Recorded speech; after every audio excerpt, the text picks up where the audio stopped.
اللهم صل على محمد النبي الأمي وعلى آله وسلم تسلیما۔ عزیز ساتھیو، درود پاک پڑھنے کی بہت سی حکمتیں ہیں۔ اللہ رب العزت کے حکم پر عمل کرتے ہوئے درود پاک پڑھنا ایک عظیم عبادت ہے۔ اس کے ساتھ ساتھ بزرگوں نے درود پاک پڑھنے کی حکمتیں بھی بیان فرمائی ہیں، جن کا خلاصہ یہ ہے کہ نبی علیہ السلام اللہ تعالیٰ عز و جل کے بعد جملہ مخلوقات میں سب سے زیادہ کریم، رحیم، شفیق، عظیم اور سخی ہیں۔ بعض از خدا بزرگ توئی قصہ مختصر، اللہ کے بعد سب سے عظیم ترین ہستی آپ کی ہیں، اور حبیب رب ذوالجلال تاجدار انبیاء کے سردار ہیں، اور مومنوں پر سب سے زیادہ آپ کے احسانات ہیں، اس لیے آپ انسانیت کے محسن اعظم ہیں، اور ہم اس شکریے کے جو آپ نے احسان فرمایا امت پر، اس کے بدلے میں، اس کے شکریے میں ہم پر درود پاک پڑھنا جو ہے یہ مقرر فرما دیا گیا ہے۔ چنانچہ علامہ سخاوی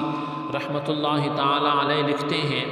کہ نبی علیہ السلام پر درود پڑھنے کا مقصد اللہ تعالیٰ عز و جل کے حکم کی پیروی کر کے اللہ تعالیٰ عز و جل کا قرب حاصل کرنا اور نبی صلی اللہ علیہ وسلم کے حق کو ادا کرنا ہے۔ بعض بزرگوں نے مزید فرمایا کہ ہمارے نبی کریم صلی اللہ علیہ وسلم پر درود بھیجنا ہماری طرف سے آپ کے درجات کی بلندی کی سفارش نہیں ہو سکتا، کیونکہ ہم ناقص ہیں، ناقص بندے ہیں، آپ کامل ہیں، اکمل ہیں، اور ہم ان کی شفاعت نہیں کر سکتے، اور نہ ان کے لیے ہمارا یہ مقام ہے۔ لیکن اللہ تعالیٰ عز و جل نے ہمیں اس کا بدلہ چکانے کا حکم فرمایا ہے۔ جس نے ہم پر احسان و انعام کیا، اور اگر ہم احسان چکانے سے عاجز نہیں ہو تو اپنے احسان کرنے والے کے لیے دعا کرتے ہیں کہ جاؤ اللہ تعالیٰ تمہیں بدلہ دے، تم نے مجھ پہ احسان کیا۔ تو نبی علیہ السلام نے جو احسانات کیے ہم اس کا بدلہ، اس کے بدلے کی دعا کرتے ہیں۔ بدلہ تو نہیں دے سکتے ہم، لیکن چونکہ اللہ تعالیٰ عز و جل کو معلوم ہے کہ ہم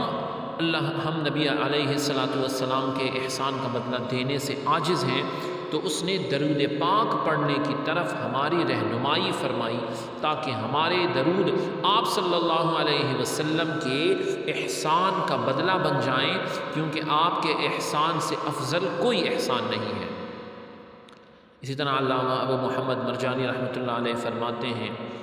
کہ اے مخاطب، یعنی یہ سننے والے، نبی رحمت صلی اللہ علیہ وسلم پر درود بھیجنے کا جو نفع ہے، جو فائدہ ہے، حقیقت میں وہ پڑھنے والے کی طرف ہی لوٹتا ہے، گویا تم اپنے لیے دعا کر رہے ہو، کیونکہ ایک دفعہ رحمت کریں گے 10 دفعہ تمہاری طرف رحمت آئے گی۔ ابن عربی رحمۃ اللہ تعالی فرماتے ہیں کہ رسول اللہ صلی اللہ علیہ وسلم پر درود بھیجنے کا فائدہ درود بھیجنے والے کی طرف لوٹ کر آ جاتا ہے، کیونکہ اس کا درود پاک پڑھنا اس بات کی دلیل ہے کہ درود شریف پڑھنے والے کا عقیدہ صاف ہے اور اس کی نیت خالص ہے، اور اس کے دل میں نبی صلی اللہ علیہ وسلم کی محبت ہے، اور اسے اللہ تعالیٰ عز و جل کی طرف سے نیکی پر مدد حاصل ہے، اور اس کے آقا اور مولا اور دو عالم صلی اللہ علیہ وسلم کے آقا جو ہیں ہمارے نبی، ایک مبارک جو ہے ایک اور مقدس نسبت اور ایک تعلق جو ہے یہ اس کو قائم کرتا ہے۔ درود پاک نہ پڑھنے کی 2 وعیدیں ہیں۔ وعید کہتے ہیں بری خبر، عذاب کی خبر۔ حضرت ابو ہریرہ رضی اللہ عنہ سے روایت ہے کہ رسول کریم صلی اللہ علیہ وسلم نے ارشاد فرمایا کہ جو لوگ کسی مجلس میں بیٹھے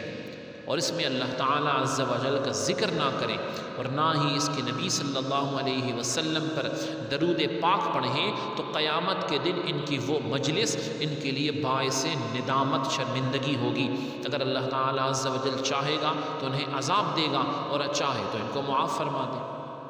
یعذب من یشاء ویغفر لمن یشاء، جسے چاہے عذاب دے، مغفرت جسے چاہے مغفرت عطا کرے، اس کی مرضی۔